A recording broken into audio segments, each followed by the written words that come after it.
provided by Jack's Restaurant. All right. Here we go. The latest on Ricky Pearsall.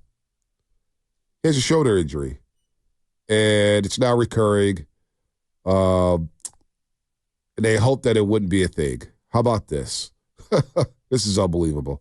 Mike Silver reported Pearsall has a shoulder thing that is now recurring, and I think worrying over the long haul, something they knew about before they drafted him and were hoping wouldn't be a thing. So that's not good. They knew about a shoulder thing. Yeah. They knew about a shoulder thing before they drafted him. And now he's got a shoulder thing that's lingering. And they knew about this before the draft? Michael Silver, like, what? We're going Trent Baalke? Drafting people injured in the first round? Torn ACLs? Like, come on, man. Like, it's not a great look considering what's going on with Brandon Aiyuk. You don't even know if he's going to be here now. And Silver was reporting yesterday that everything's still on the table. Oh, yeah, it's a fluid situation. He said the team that's low key. If I'm this team, I pull the trigger right now. The Washington Commanders. Absolutely. Are you kidding me? They just traded Jahan Dotson yesterday to Philadelphia. Yes, and if I'm Adam Peters and I have that relationship already, and our boy Bob Myers is over there too, like, yes, go get the guy that played with them in college at ASU, Jaden Daniels. That's his boy, Brandon Aiyuk. Let's do this thing. Well, see, now I'm in a position, I'm just, no. You cannot trade Brandon Aiyuk. Well, you can't, but listen, it's going to be hard to get back to the Super Bowl with Brandon Aiyuk. Without Brandon Aiyuk, with the state of the receiver position right now with the San Francisco 49ers, the hell we talk about Super Bowls for? Because that's not happening without Brandon Aiyuk. You got Debo and you got George Kittle. This passing game, man beaters, like, you know what I'm saying? we man coverage. Can you beat man coverage? Are we going to really count on just Debo and George Kittle in the pass game when you got to make a throw on 3rd and 8? Possibly. Come on. I mean, without Brendan, Chris Conley, without Brandon Aiyuk, this team ain't getting to the Super Bowl, Spadoti. We're underrated Brandon Aiyuk. I'll push back on that. I still think they can get to the Super Bowl without Brandon Aiyuk. Really? How? Yes. It's because I've seen it before. I've seen them get to a Super Bowl without Brandon Aiyuk before with George Kittle and Debo Samuels, and Emmanuel Sanders was there. That helped, but very different football team. Very different, but they've done it before. They've gone to the Super Bowl without. They did it 5 years ago. So with that logic, sure, it's possible. Well, but I also just think that highly of Brock Purdy too. The league is different though. It is different. No, don't get me wrong here. Do you need Brandon Aiyuk to feel better about yourself and to feel good that you can get into the playoffs and contend for another Super Bowl? Yes, you would like to have that. If he is not a 49er though, and you keep Trent Williams, let's say that for the conversation, I still think this team is good enough to get to a Super Bowl. Will it be more difficult? Yes, but I don't think you just lose Brandon Aiyuk and all of a sudden it's like, oh, the season's over. I don't feel that way. I feel that way for Jamar Chase. I feel that way for CeeDee Lamb. I feel that way for some other receivers, not for Brandon Aiyuk and the 49ers, though. So the defense of 2019 was all-time great. That defensive line was all-time great. All they'd had to do was rush for. Boom. Done. The secondary is probably better today than it was in 2019, although Jimmy Ward played his ass off. Emmanuel Mosley was very underrated. Sherman got cooked. Sherman got cooked late in the year, no doubt. Run game was really good.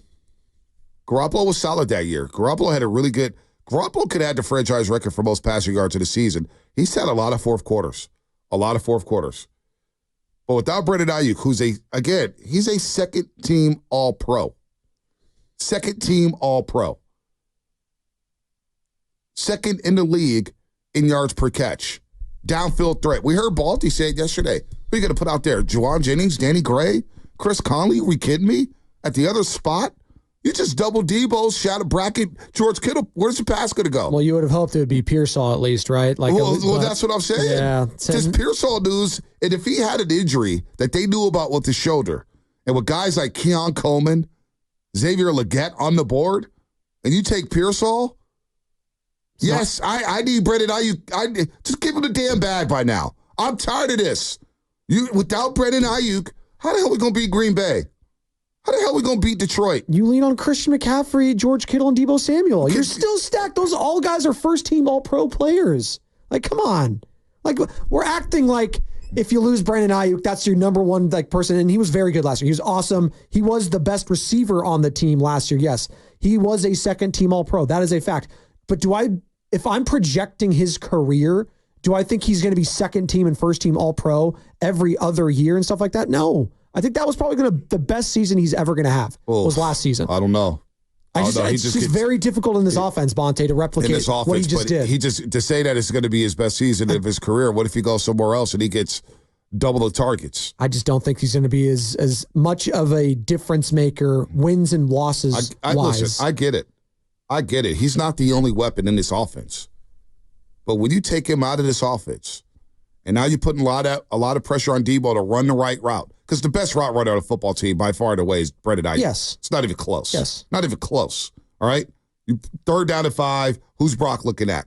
Let me go hit number 11 and go get even first down. His game translates the best to if you just pick and choose a spot anywhere in the NFL, whatever team, you could plug him in and he will do his job. Right. No doubt. Debo, I can't say that about. That's true. I can't say that. So, listen, man. Is it the end all be all? They'll still be really good. But it's going to be that much more challenging without a downfield threat if you move off of Brandon Aiyuk. Now, maybe you hold on to him, and maybe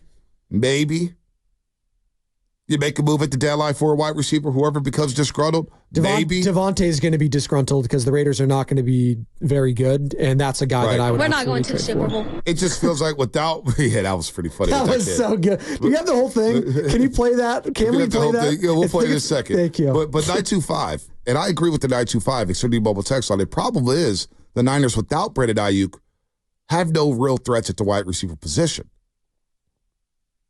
Well, I mean, we'll see about that. I have faith in Juwan Jennings as a third guy on the team. He's going to be a third option because you got George Kittle. Utilize him more in the passing game, Bonte. But then you use him to block a lot. You do. You use him to block a lot. Christian McCaffrey's a wide receiver, isn't he? He's basically that. He's both. He's a wide back at this point.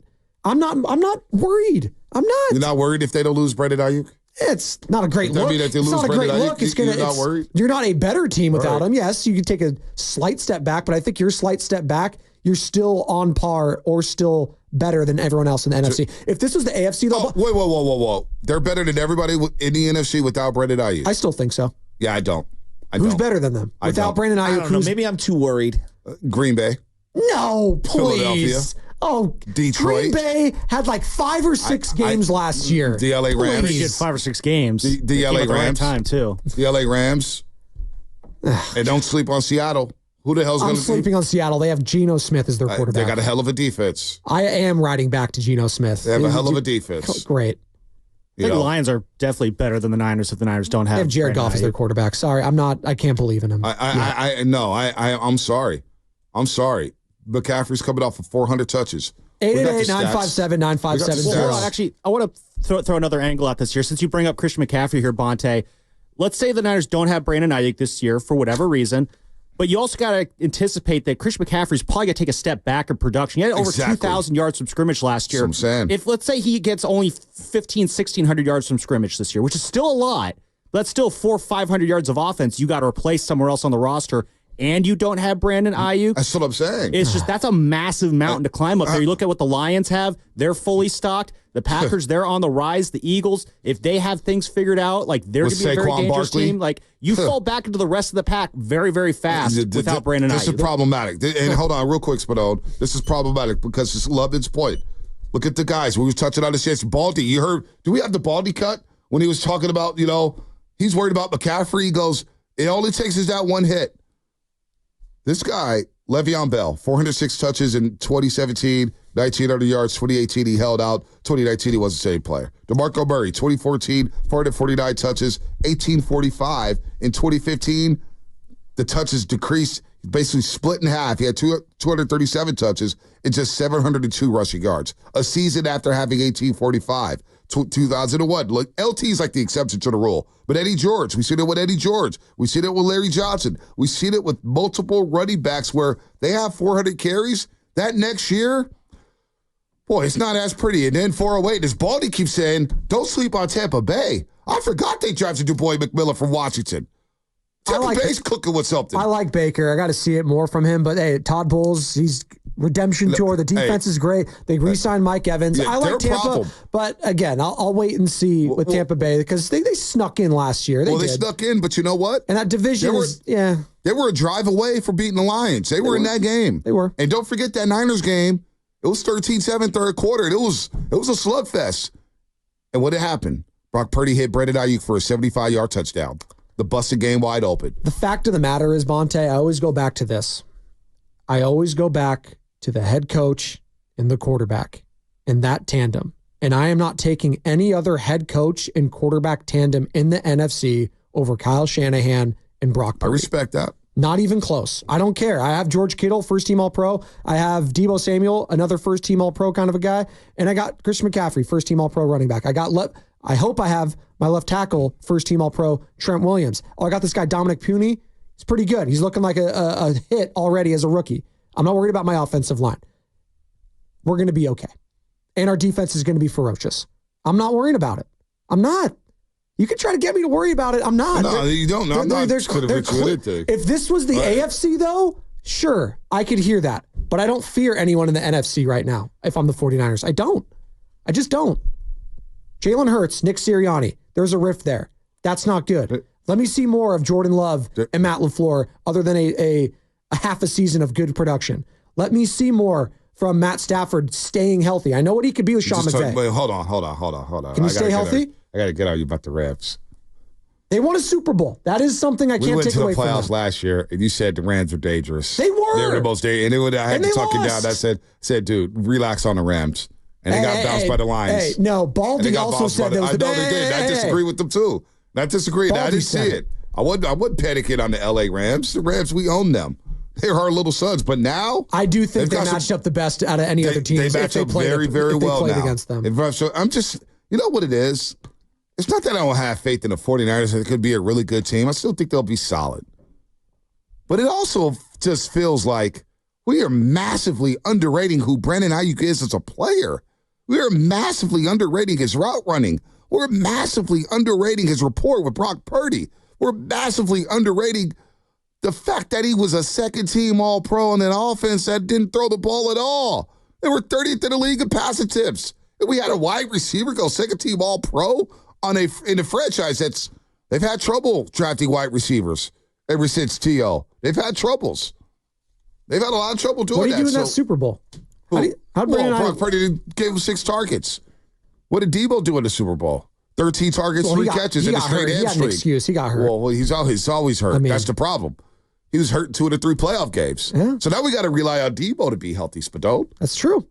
But you know what? Now you take Deebo. Say hypothetically, Deebo's going to miss a couple games. We know that.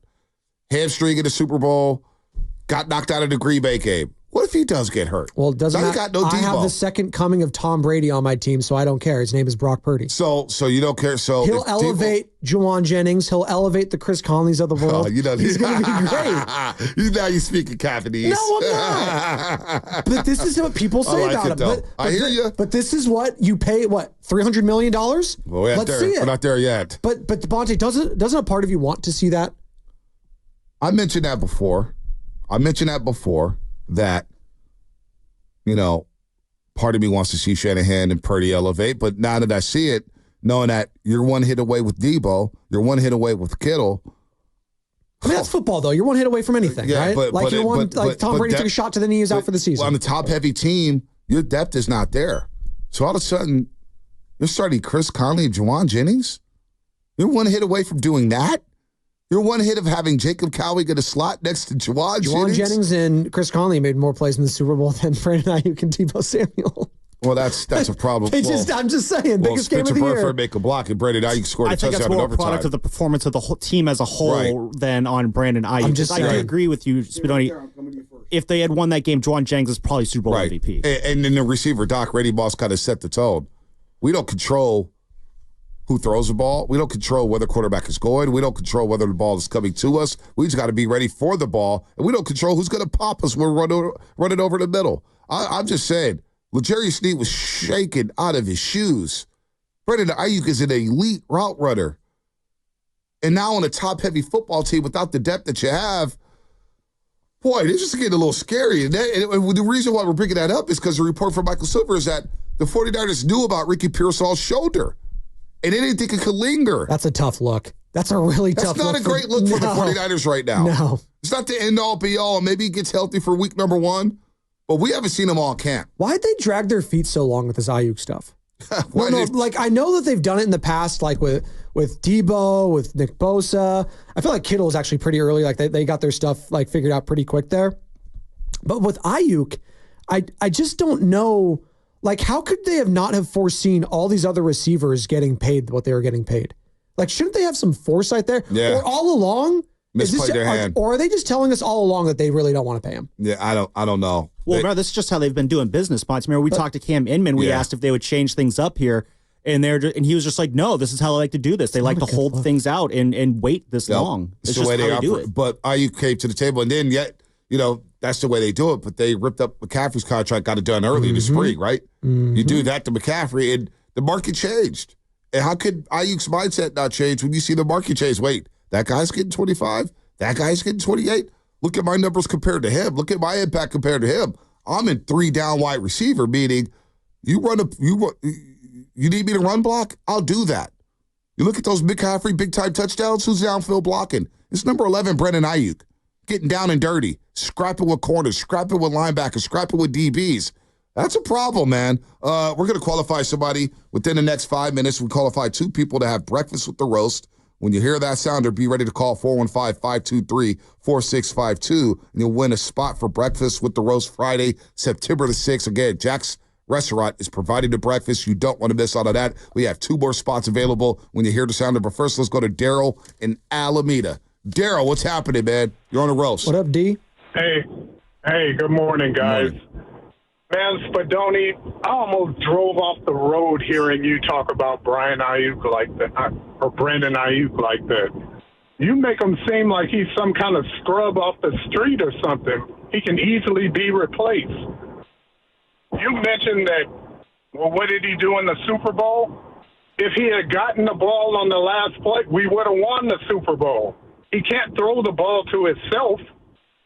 I mean, Brandon Jennings is not even on the level of Jawan Brandon Jennings. Aiyuk. Jawan Jennings. Or Jawan Jennings, excuse me, yes. Jawan Jennings. You got it. So I don't know why are you guys dissing Brandon Aiyuk so much? No, we're not dissing him, Daryl. And Daryl, thank you for the call. I'm just saying I'm not going to be doom and gloom, and if they end up trading him, I'm not going to freak out about it. It's not a great look, but I still think they're better than everyone else in the NFC. Daryl, you still there? What are the Niners' chances to get back to that Super Bowl without Brandon Aiyuk? I put 4 teams in front of them. Definitely the Rams. I think Detroit is better than they would be. I think that definitely Green Bay. Okay, just those 3 right now. All right. But, man, it would be a big blow if they let Brandon Aiyuk slip away. Yeah, I disagree completely with Green Bay.